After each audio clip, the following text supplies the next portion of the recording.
ಸುಧಾಕರ್ಗೆ ಗೆಲ್ಲಿಸದಿದ್ರೆ ರಾಜಕೀಯದಿಂದ ನಿವೃತ್ತಿ ಜಮೀರ್. 2023ರ ವಿಧಾನಸಭಾ ಚುನಾವಣೆಯಲ್ಲಿ ಮಾಜಿ ಶಾಸಕ ಎಂಸಿ ಸುಧಾಕರ್ ಅವರ ಗೆಲುವು ಖಚಿತ. ಚಿಂತಾಮಣಿ. ಇತ್ತೀಚೆಗೆ ಅಧಿಕೃತವಾಗಿ ಕಾಂಗ್ರೆಸ್ ಪಕ್ಷಕ್ಕೆ ಸೇರ್ಪಡೆಯಾದ ಮಾಜಿ ಶಾಸಕ ಡಾಕ್ಟರ್ ಎಂಸಿ ಸುಧಾಕರ್ ಅವರಿಗೆ ಮುಂಬರುವ ವಿಧಾನಸಭಾ ಚುನಾವಣೆಯಲ್ಲಿ ಗೆಲ್ಲಿಸದಿದ್ರೆ ನಾನು ರಾಜಕೀಯದಿಂದ ನಿವೃತ್ತಿ ಪಡೆಯುತ್ತೇನೆ. 2023ರ ವಿಧಾನಸಭಾ ಚುನಾವಣೆಯಲ್ಲಿ ಮಾಜಿ ಶಾಸಕರ ಗೆಲುವು ಖಚಿತ ಎಂದು ಶಾಸಕ ಬಿಜೆಡ್ ಜಮೀರ್ ಅಹ್ಮದ್ ಖಾನ್ ರವರು ಭವಿಷ್ಯ ನುಡಿದರು. ತಾಲೂಕಿನ ಚಿನ್ನಸಂದ್ರ ಗ್ರಾಮಕ್ಕೆ ಭೇಟಿ ನೀಡಿದ ನಂತರ ಮಾತನಾಡಿದ ಅವರು, ಹಾಲಿರುವ ಶಾಸಕರಿಗೆ ನಾನು ಮತ್ತು ಅವರು ಜೆಡಿಎಸ್ ಪಕ್ಷದಲ್ಲಿದ್ದಾಗ ಪಕ್ಷ ತೊರೆದು ಕಾಂಗ್ರೆಸ್ ಪಕ್ಷಕ್ಕೆ ಸೇರ್ಪಡೆಯಾಗುವಂತೆ ಹೇಳಿದ್ದೆ. ಆದರೆ ಅವರು ಸೇರ್ಪಡೆ ಆಗಲಿಲ್ಲ. ಈ ಬಾರಿ ಅಲ್ಪಸಂಖ್ಯಾತರು ಮಾಜಿ ಶಾಸಕ ಎಂಸಿ ಸುಧಾಕರ್ ಅವರ ಕೈ ಹಿಡಿಯಲಿದ್ದಾರೆ ಎಂದು ಹೇಳಿದರು. ಚಿನ್ನಸಂದ್ರ ಗ್ರಾಮಕ್ಕೆ ಜಮೀರ್ ಅಹ್ಮದ್ ಭೇಟಿ ನೀಡಿದ ಸಂದರ್ಭದಲ್ಲಿ ಕಾಂಗ್ರೆಸ್ ಕಾರ್ಯಕರ್ತರು ಹಾಗೂ ಅಭಿಮಾನಿಗಳು ಅವರಿಗೆ ಅದ್ದೂರಿಯಾಗಿ ಸ್ವಾಗತ ಕೋರಿದರು. ಈ ಸಂದರ್ಭದಲ್ಲಿ ಎಂಎಲ್ಸಿ ನಾಸಿರ್ ಅಹ್ಮದ್, ಮಾಜಿ ಶಾಸಕ ಡಾಕ್ಟರ್ ಎಂಸಿ ಸುಧಾಕರ್ ಸೇರಿದಂತೆ ಅಪಾರ ಸಂಖ್ಯೆಯಲ್ಲಿ ಕಾಂಗ್ರೆಸ್ ಕಾರ್ಯಕರ್ತರು ಅಭಿಮಾನಿಗಳು ಭಾಗವಹಿಸಿದರು.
ಇಲ್ಲ, ನಾನು ಜನತಾದಳಲ್ಲಿ ಇರುವಾಗ 2013ರಲ್ಲಿ ಒಂದು ತಪ್ಪು ಮಾಡಿದ್ದೀನಿ. ನಾನು ಒಂದು ನಮ್ಮಲ್ಲಿ ಇದಲ್ಲಿ ಹೇಳ್ತಾರೆ ಬಿರ್ಬಿರಾಗು ಕ್ಯಾ ಬೋಲ್ತೀನಿ ಕನ್ನಡ में ಏನಂತಾರಣ ಲಟ್ಟು ಇಲ್ಲ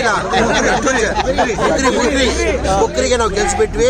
ನಾನು ಜನತಾದಳಲ್ಲಿ ಇದ್ಕೊಂಡೆ ಚಿಂತಾಮಣಿಯವ್ರು ನಂತ ಬರೋರು, ಸರ್ ನಿಮ್ಮ ಮುಖ ನೋಡಿ ನಾವು ಓಟ್ ಹಾಕ್ಬಿಟ್ವಿ ಸರ್, ನೋಡಿ ಸರ್ ನಮ್ಗೆ ಅನ್ಯಾಯ ಆಯಿತು. ಅಷ್ಟು ವರ್ಷದಿಂದ ಇಲ್ಲಿ ನಮ್ಮ ತಾಲೂಕಲ್ಲಿ ಸುಧಾಕರ್ ತಂದೆಯವರು ಇದ್ರು, ಸುಧಾಕರ್ ಇದ್ರು, ನಮ್ಮ ಸಮಾಜಕ್ಕೆ ಯಾವುದೋ ತೊಂದರೆ ಇಲ್ಲಂಗೆ ಅವ್ರು ನೋಡ್ಕೊಂಡು ಹೋಗ್ತಾ ಇದ್ರು.